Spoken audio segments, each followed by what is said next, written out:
There are some people in the world who say that writing stories or composing music or dancing sparkly dances is easy for them. Nothing interferes with their ability to create. While I celebrate their creative freedom, a little part of me wants to punch those motherfuckers in the teeth.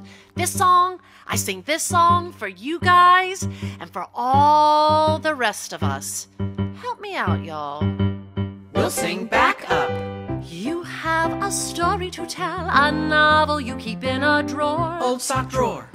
You have a painting to paint, but you're lazy like an old French whore. Je suis whore.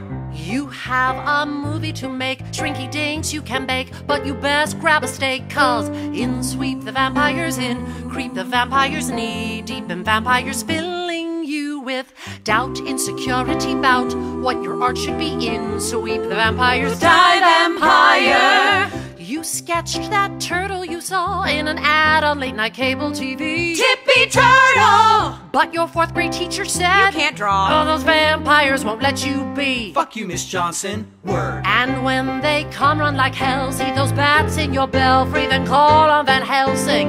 In swoosh, The vampires in a whoosh, baba ganoush, all the vampires filling you with thoughts of self-consciousness, feelings of worthlessness. They'll make you second guess. die vampire. There are so many vampires, inside, outside, and nationwide. It helps to recognize them with this vampire hunting guide. Listen closely. A vampire is any person or thought or feeling that stands between you and your creative self-expression, but they can assume many seductive forms. Here's a few of them. Tell us, Susan! First up are your pygmy vampires. They'll swarm around your head like gnats and say things like, Your teeth need whitening. You went to state school? You sound weird. Shakespeare. Sondheim. And Sedaris. did it before you and better than you. Or they might say that you cannot sing good enough to be in a musical. Or they might say, Who your song's derivative?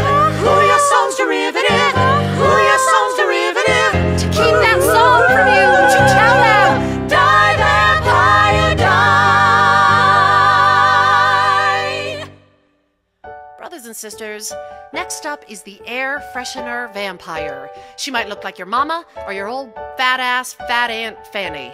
If she smells something unpleasant in what you're creating, she'll urge you to it with some pine fresh smell-em-ups. The air freshener vampire doesn't want you to write about Bad language. Blood. Or blowjobs? She wants you to clean it up and clean it out, which will leave your work toothless, gutless, and crotchless. But you'll be left with 2 tight paragraphs on kittens that your grandma would be so proud of. You look at that air freshener vampire and her fat old fucking face, and you say, Morte vampire morte.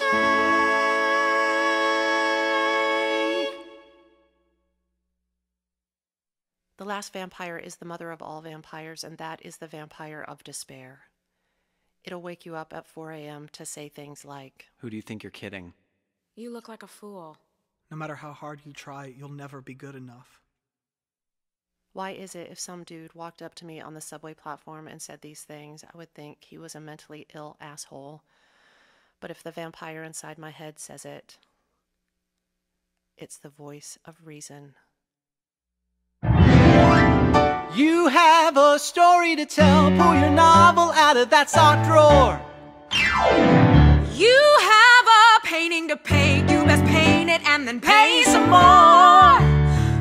Oh, baby, you must escape, then grab it by the nape of its neck, by the trachea. Fucking break it, go on, drive the stake, and yeah, there's no mistake, and now you're shaking bacon.